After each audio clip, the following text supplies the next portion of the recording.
Medina की फिजा आज मामूली नहीं थी।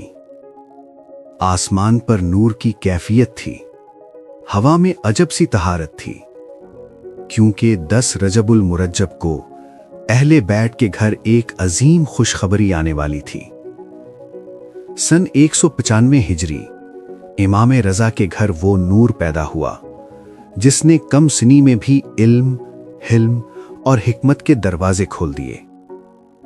ये थे इमाम मोहम्मद बिन अली अलैह, जिन्हें दुनिया इमाम मोहम्मद तकी अलैह और इमाम जवाद के नाम से जानती है।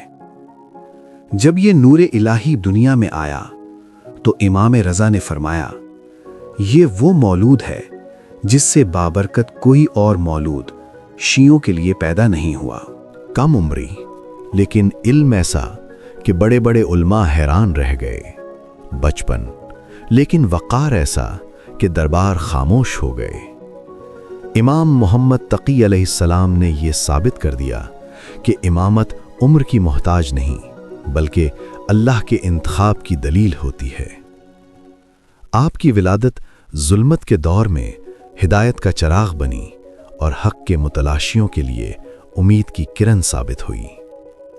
आज भी अगर हम इल्म, सब्र और तकवा सीखना चाहें तो इमाम जवाद अलैहिस्सलाम की सीरत हमारे लिए कामिल रास्ता है।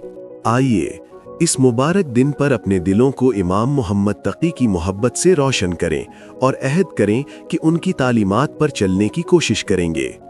विलादत बासआदत इमाम मोहम्मद तकी अलैहिस्सलाम तमाम मोमिनीन को मुबारक हो।